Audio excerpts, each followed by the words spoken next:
Évangile de Jean, chapitre 12.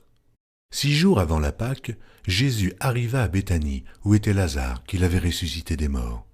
Là, on lui fit un souper. Marthe servait, et Lazare était un de ceux qui se trouvaient à table avec lui. Marie, ayant pris une livre d'un parfum de nard pur de grand prix, oignit les pieds de Jésus, et elle lui essuya les pieds avec ses cheveux, et la maison fut remplie de l'odeur du parfum. Un de ses disciples, Judas Iscario, fils de Simon, celui qui devait le livrer, dit « Pourquoi n'a-t-on pas vendu ce parfum 300 deniers pour les donner aux pauvres ?» Il disait cela, non qu'il se mît en peine des pauvres, mais parce qu'il était voleur et que, tenant la bourse, il prenait ce qu'on y mettait. Mais Jésus dit « Laissez-la garder ce parfum pour le jour de ma sépulture. Vous avez toujours les pauvres avec vous, mais vous ne m'avez pas toujours. » Une grande multitude de Juifs apprirent que Jésus était à Béthanie, et ils y vinrent, non pas seulement à cause de lui, mais aussi pour voir Lazare, qu'il avait ressuscité des morts. Les principaux sacrificateurs délibérèrent de faire mourir aussi Lazare, parce que beaucoup de Juifs se retiraient d'eux à cause de lui et croyaient en Jésus. Le lendemain, une foule nombreuse de gens venus à la fête, ayant entendu dire que Jésus se rendait à Jérusalem, prirent des branches de palmier et allèrent au-devant de lui en criant « Hosanna, béni soit celui qui vient au nom du Seigneur, le roi d'Israël. » Jésus trouva un ânon et s'assit dessus, selon ce qui est écrit « Ne crains point, fille de Sion. Voici, ton roi vient, assis sur le petit d'une ânesse. » Ses disciples ne comprirent pas d'abord ces choses, mais, lorsque Jésus eut été glorifié, ils se souvinrent qu'elles étaient écrites de lui, et qu'il les avait accomplies à son égard. Tous ceux qui étaient avec Jésus quand il appela Lazare du sépulcre et le ressuscita des morts lui rendaient témoignage, et la foule vint au-devant de lui parce qu'elle avait appris qu'il avait fait ce miracle. Les pharisiens se dirent donc les uns aux autres « Vous voyez que vous ne gagnez rien, voici, le monde est allé après lui. » Quelques Grecs du nombre de ceux qui étaient montés pour adorer pendant la fête s'adressèrent à Philippe, de Bethsaïda en Galilée, et lui dirent avec instance « Seigneur, nous voudrions voir Jésus. » Philippe alla le dire à André. Puis André et Philippe le dirent à Jésus. Jésus leur répondit « L'heure est venue où le Fils de l'homme doit être glorifié. En vérité, je vous le dis, si le grain de blé qui est tombé en terre ne meurt, il reste seul. Mais s'il meurt, il porte beaucoup de fruits.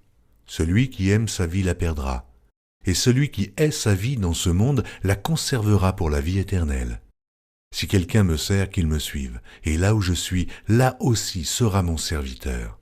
Si quelqu'un me sert, le Père l'honorera. Maintenant mon âme est troublée, et que dirai-je? Père, délivre-moi de cette heure, mais c'est pour cela que je suis venu jusqu'à cette heure. Père, glorifie ton nom. Et une voix vint du ciel, je l'ai glorifié, et je le glorifierai encore. La foule qui était là et qui avait entendu disait que c'était un tonnerre.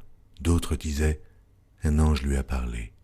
Jésus dit, ce n'est pas à cause de moi que cette voix s'est fait entendre, c'est à cause de vous. Maintenant a lieu le jugement de ce monde. Maintenant, le prince de ce monde sera jeté dehors. Et moi, quand j'aurai été élevé de la terre, j'attirerai tous les hommes à moi. En parlant ainsi, il indiquait de quelle mort il devait mourir. La foule lui répondit « Nous avons appris par la loi que le Christ demeure éternellement. Comment donc dis-tu, il faut que le Fils de l'homme soit élevé? Qui est ce Fils de l'homme » Jésus leur dit « La lumière est encore pour un peu de temps au milieu de vous.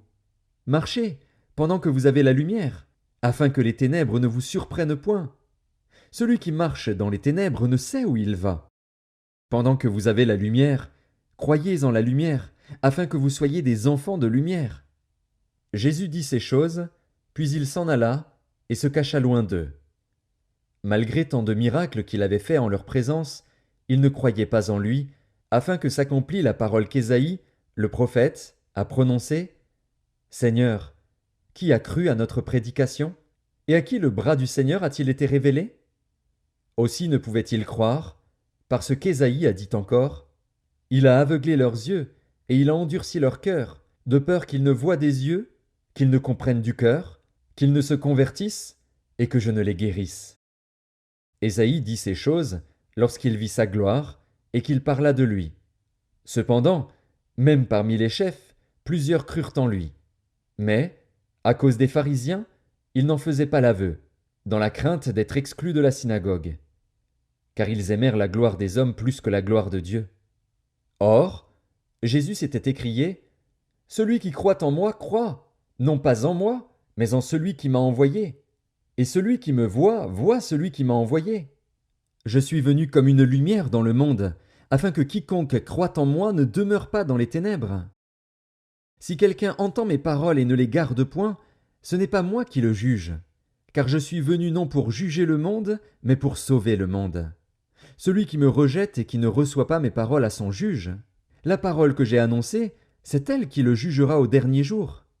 Car je n'ai point parlé de moi-même, mais le Père, qui m'a envoyé, m'a prescrit lui-même ce que je dois dire et annoncer.